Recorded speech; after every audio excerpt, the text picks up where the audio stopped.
बिल्कुल सत्य है कि जब हमारे नेता जब वहाँ से रोड शो के लिए निकले, तो इतना अर्जुन भवन से इतना हुजूम में जो है कि पप्पू यादव के कार्यकर्ता और पप्पू यादव भेजा और गुंडागिर्दी करने के लिए। ये तो जो है अच्छा लोग का यह परिचय नहीं है।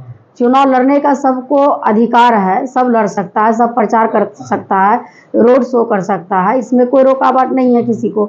लेकिन उसको इतना क्यों हमको लगता है कि इतना उनको क्यों परेशानी हो गया।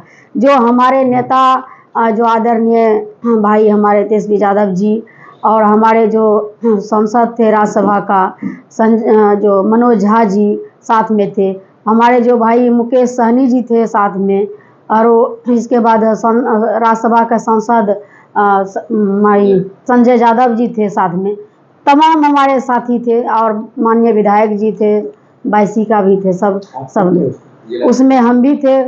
लेकिन इस तरह का रनसा चौक पर जो बना करके और पेपर में लपेट के और शीशा लपेट के वो फेंका, वहाँ पर पत्थर फेंका, वहाँ पर नेता को जो है कि हमारे जो राज्यसभा का सांसद है ऊपर भी लगा, चोट लगा, जो कि ये है मनोज झा जी को, तो उनको चोट लगा। इसके बाद हमारा नेता पर अटैक किया। सबसे बड़ी बात है कि नेता पर अटैक किया, यह शोभनीय बात नहीं है। हम पूर्णिया के जनता से अपील करना चाहते हैं कि इस गुंडागिर्दी जो जब अभी जीता नहीं है तो तब हो रहा है, जब जीतने के बाद क्या होगा।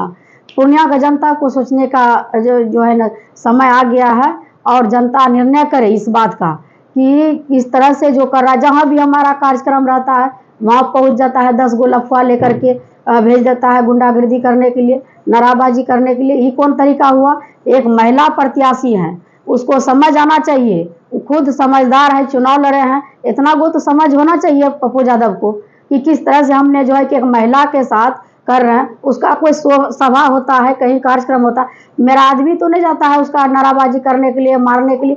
आज छोटू यादव को उसको गाड़ी को धोखा कर दिया, उसको जो है कि मारपीट किया, हमारे कार्यकर्ता कई को चोट लगा। मेरे गाड़ी को धक्का दे करके जो है लग रहा था कि पलटा देगा गाड़ी को, ऐसे कर रहा था। मेरे उस गाड़ी में हमारी बेटी बैठी थी, हमारे कार्यकर्ता बैठे थे। इस तरह का शोभनीय नहीं है।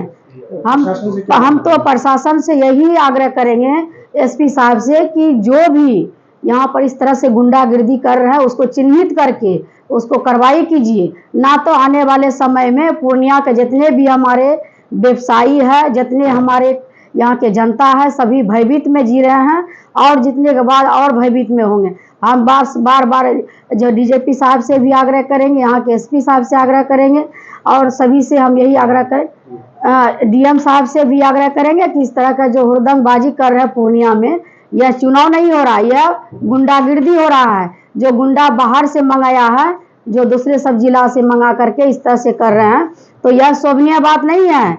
डीएम साहब इसको अपने स्तर से देखने का काम करें। एसपी साहब को भी बार बार हम कह रहे हैं कि इसको चिन्हित करिए। वहाँ पर कैमरा लगा हुआ है, सब कैमरा में कैद हुआ है। जो हमारे नेता पर जो है हमला करने का काम किया, उसको जो है बख्शा नहीं जाएगा। एक ना एक दिन जो पकड़ाएगा ही, ऐसा नहीं है कि बच जाएगा। प्रशासन से कोई बच नहीं सकता है, कितना भी गुंडागिर्दी, कितना ही भरा रहे अपराधी। इसलिए हम यही आग्रह करेंगे, और जनता से खास करके हम निवेदन करते हैं, एक महिला प्रत्याशी होने के नाते, एक अति पिछड़ा होने के नाते इस तरह से जो कर रहे हैं पप्पू यादव, आपको समझना होगा कि किसको देना है। आप हमसे यही आग्रह करेंगे, एक एक वोट क्रमांक संख्या 2 पर लालटेन छाप के निशान पर देने का काम करें, ताकि आपको भी लगे कि एक महिला होकर के जो इतना संघर्ष मेरा जीवन रहा है, आपके हर दुख सुख में हम साथ रहेंगे।